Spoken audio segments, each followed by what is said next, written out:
বৃদ্ধিৰ প্ৰতিবাদত আমিনগাঁৱত কামৰূপ জিলা আছুৰ উদ্যোগত প্ৰতিবাদী কাৰ্যসূচী। শেহতীয়াকৈ ৰাজ্যত বৃদ্ধি পোৱা মূল্য বৃদ্ধিৰ প্ৰতি উদ্বিগ্নতা প্ৰকাশ কৰি প্ৰতিবাদ কামৰূপ জিলা ছাত্ৰ সন্থাৰ। ইন্ধন, অত্যাৱশ্যকীয় সামগ্ৰী আৰু জীৱনদায়িনী ঔষধৰ মূল্য বৃদ্ধিৰ বিৰুদ্ধে জিলা আয়ুক্তৰ কাৰ্যালয়ত প্ৰতিবাদ সাব্যস্ত কৰে আছুৰ সদস্যসকলে। আছুৰ নেতাকৰ্মীসকলে হাতে হাতে বেনাৰ, ফেষ্টুন, প্লে কাৰ্ড লৈ মুখ্যমন্ত্ৰী হাই হাই, বিজেপি চৰকাৰ হাই হাই, কেন্দ্ৰীয় চৰকাৰ হাই হাই, অত্যাৱশ্যকীয় সামগ্ৰীৰ মূল্য বৃদ্ধি ৰোধ কৰক, জীৱনদায়িনী ঔষধৰ মূল্য বৃদ্ধি হ্ৰাস কৰক আদি শ্লোগান দি উত্তাল কৰি তোলে কামৰূপ জিলা আয়ুক্ত কাৰ্যালয়ৰ প্ৰৱেশদ্বাৰ। প্ৰতিবাদী কাৰ্যসূচীত উপস্থিত থাকে সদৌ অসম ছাত্ৰ সন্থাৰ কাৰ্যালয় সম্পাদক সবজ্যোতি ডেকাৰ লগতে শতাধিক আছু কৰ্মী। আমিনগাঁৱৰ পৰা মেছেৰ আলী ৰিপৰ্ট, নিউজ 15 অসম। ছাত্ৰ সন্থাই যি মূল্য বৃদ্ধি হৈছে, অত্যাৱশ্যকীয় মূল্য বৃদ্ধিৰ আমি প্ৰতিবাদ কৰিছোঁ। চৰকাৰখনে বাৰে বাৰে কৈ আহিছে যে আমি জনসাধাৰণক সকাহ প্ৰদান কৰিম, কিন্তু তেখেতসকলে এইটো বুজা নাই যে আমাৰ সাধাৰণ জনতা অত্যাধিক মূল্য বৃদ্ধিৰ ফলত কোঙা হৈ পৰিছে। আমি চৰকাৰক স্পষ্টভাৱে ক'ব বিচাৰিছোঁ, অতি সোনকালে মূল্য বৃদ্ধি হ্ৰাস কৰিব লাগিব।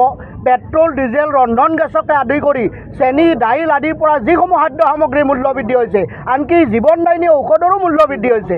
এই মূল্য বৃদ্ধিৰ ফলত আমাৰ সাধাৰণ ৰাইজ জুৰুলা হৈ পৰিছে। আমি স্পষ্টকৈ ক'ব বিচাৰিছোঁ, চৰকাৰে যদি মূল্য বৃদ্ধি হ্ৰাস নকৰে, সৰ্বসাধাৰণ ৰাইজক সকাহ প্ৰদান নকৰে, পৰৱৰ্তী সময়ত ছাত্ৰ সন্থাই ৰাইজৰ সহযোগত ৰাজপথত ইয়াতকৈ আৰু অধিক জংগ আন্দোলন কৰিবলৈ আমি বাধ্য হ'ম।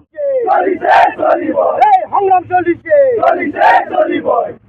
আজি সদৌ অসম ছাত্ৰ সন্থাৰ আহ্বানত আমি সদৌ কামৰূপ জিলা ছাত্ৰ সন্থাই জিলা উপায়ুক্তৰ কাৰ্যালয়ৰ সন্মুখত আমি আজি বিক্ষোভ কাৰ্যসূচীৰ জৰিয়তে এটা কথা স্পষ্টভাৱে ক'ব বিচাৰিছোঁ যে অসমত যিধৰণে খাদ্য সামগ্ৰীৰ মূল্য বৃদ্ধিৰ লগতে ইন্ধনজাতীয় সামগ্ৰীৰ মূল্য বৃদ্ধি, যিধৰণৰ জীৱনদায়িনী ঔষধৰ মূল্য বৃদ্ধি, যিধৰণৰ সৰ্বসাধাৰণ ৰাইজ জুৰুলা হৈছে, সেই সময়ত আমি চৰকাৰক সকীয়াই দিব বিচাৰিছোঁ যে জনসাধাৰণক পৰিত্ৰাণ দিয়াৰ ব্যৱস্থা কৰক। যি সময়ত চৰকাৰখনে নিৰ্বাচনৰ আগমুহূৰ্তত 8 দিনৰ সপোন দেখুৱাইছিলে, ভাল দিনৰ সপোন দেখুৱাইছিলে, সেইখন চৰকাৰৰ দিনত আজি চৰকাৰখনক ৰাইজে মৰম দিছিলে, তেওঁলোকক সংখ্যাগৰিষ্ঠতা দিছিলে, কিন্তু তাৰপিছত চৰকাৰখনে যিধৰণে ৰাইজক যিধৰণে ব্যৱস্থা কৰিছে তাক আমি ধিক্কাৰ জনাইছোঁ। আমি অতি শীঘ্ৰে খাদ্য সামগ্ৰীৰ মূল্য বৃদ্ধি ৰোধ কৰাৰ লগতে ইন্ধনজাতীয় সামগ্ৰী, গেছকে ধৰি তাৰ লগে লগে জীৱনদায়িনী ঔষধৰ মূল্য বৃদ্ধি ৰোধ কৰাৰ দাবী জনাইছোঁ। এটা কথা, তেওঁলোকৰ যিধৰণৰ ডাবল ইঞ্জিনৰ চৰকাৰ, তেওঁলোকে সততে কয় ডাবল ইঞ্জিনৰ চৰকাৰখনৰ দিনত ৰাইজে এনেধৰণৰ জুৰুলা হোৱা কথাটোৱে সৰ্বসাধাৰণ ৰাইজৰ মাজত প্ৰতিক্ৰিয়া হৈছে।